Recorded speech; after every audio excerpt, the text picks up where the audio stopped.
to this Channel Futures Fast Chat, exploring the current state of cybersecurity.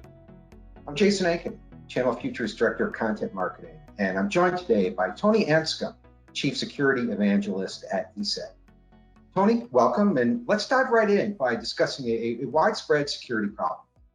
So many organizations are still using old and unpatched technologies. What are the major dangers that they face? Hi, well, firstly, hello, Jason, and it's great to be here. Now, old technology, unfortunately, old technology is a fact of life, isn't it? Companies want to maximize their investment and keep old equipment around in the organization for as long as possible. And I think, we've seen that heightened over the last 6 to 9 months because of the pandemic, which we can come back to. But what are the risks in there of running old tech? Well, firstly, everything runs software. So even devices that you may not think have software, if it's a webcam on the wall, it has firmware, which is still, let's define this as software. And all software has vulnerabilities. So no programmer or coder is perfect and writes the perfect piece of code. And as time goes on, standards also change. So you've now got these devices that potentially have vulnerabilities in them, and you've got devices that may no longer meet the current standards. So let's think about those from a vulnerability perspective. In fact, I could give you an example here. Just in the last couple of weeks, Google released two zero-day a patch to fix 2 zero-day issues within the Chrome browser. So even a company like Google will have these vulnerabilities. Now, if you think about your operating systems on your devices, so we think about Windows because that's the most prevalent operating system out there in the market.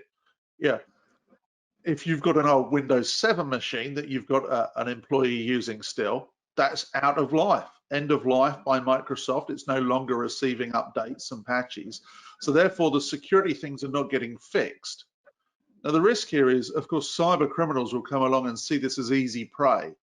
It's the entry point into a network. It's the entry point into an organization that the cyber criminal is looking for. Because once they can bounce off of that one vulnerability in that device, they can move around in the network, they can start infecting other things. They just needed the entry point. So it's important. So there's a significant risk in here. And unfortunately, cyber criminals do this because they monetize.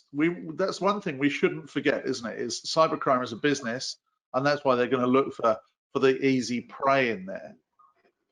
And just to come back to my comment about standards, let me give you an example there on a standard. If you've got an old device, for example, an old laptop that doesn't support WPA as an authentication protocol for Wi-Fi, there's a great example of why you shouldn't be using that device, because it doesn't have the right authentication or encryption mechanisms to talk to a network, and therefore again you're creating that vulnerability. So it's not just the old software that might be running that's not patched. It may actually just be old devices that no longer perform to the security standards that we actually have in businesses today. So you referenced the pandemic, and certainly given that we have so many organizations with employees working from home, how does that current circumstance amplify the dangers that you were just discussing? Well, of course, when the pandemic started, we all witnessed, employees leaving the building with desktops under their arm, quite literally. But we also saw IT departments dusting off old laptops. We saw shortage in supply in laptops. We saw parents getting out the old laptop from the cupboard to give to their kids for homeschooling. All these devices, whether that's a consumer device or a business device, start to add that risk into the home. So when you start thinking about your home network is become part of your corporate network.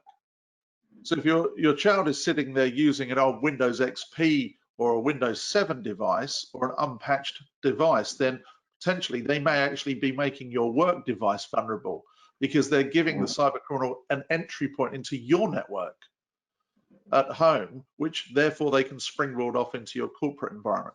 Or hopefully your corporate machine is protected in the right way by your IT teams. But yeah, let's be clear, these are challenging times, aren't they? Everybody's network has suddenly become very big, or not necessarily very big by number of connections, but very big in physical distance and all the other devices attached to all these networks. So it becomes really complicated. And then you think about your home. What about all those smart devices in your home? Yeah, what about everything else that's connected? In fact, Jason, I'm going to ask you. I'm going to turn the tables here. I'm going to ask you a question in a minute, and I'm going to try and see if I can catch you out as well. Okay. If you think about your own home, you know, my wife is a technophobe, so we are not a smart home. So there's a bunch of ESET devices in my house, or work devices, and yeah, if I segment those off to one side for a moment, in my technophobe wife and house, we've got 19 connected devices in our house, and we don't have anything. We don't have any smart devices as light bulbs or light switches or anything like that. But there are 19 connected devices of phones and games consoles and a Wi-Fi DSLR camera, etc. So there's a lot. And this, when you think about a business, that's not dissimilar. There's so many different things that we connect to our networks these days. Now, let me turn this question back at you. Do you connect your phone to your car? I don't actually drive, but sure I would if I lived in a community that required me to own a car.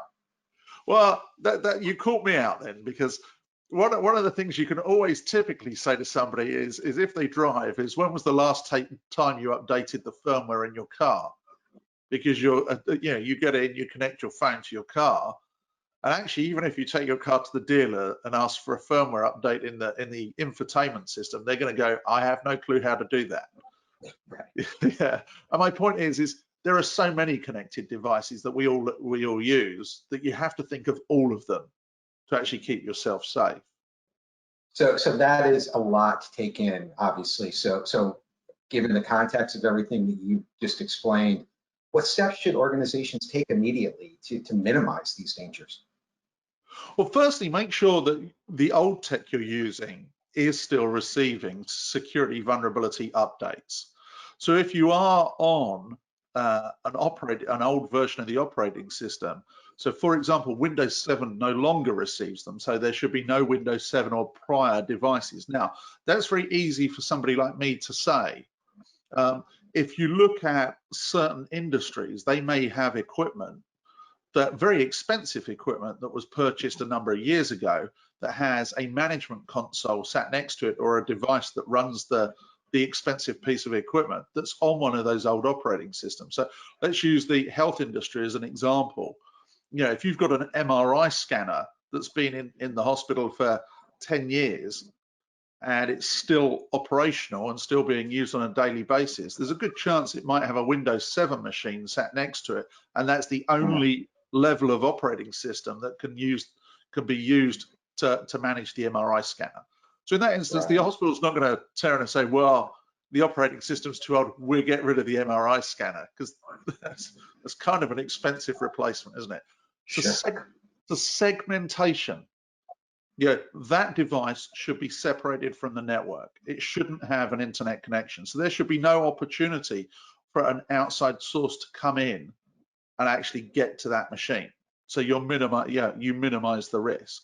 But where possible, for the likes of you and I, Jason, where we're the remote worker and we need the laptop and we need this, that, and the other, the company really should be keeping us up to date on the operating system, the latest version of operating systems, the latest version of applications. Now, hopefully there's some management platform in every company that allows automatic patching and automatic updates. The IT team can actually roll out those patches as they're released once they've been tested as operational with your work applications. But for those IoT and connected devices, if they can't be automatically updated, they need to be schedule updated. So you need to have a rolling process or a notification system in place with those vendors of when new firmware arrives and how to test it and how to actually deploy it out to those devices. So it's a huge challenge for all IT departments, yeah, to make sure they stay up to date. Tony, that was great. Thank you so much for your time and insight today. And thanks to everyone for joining us.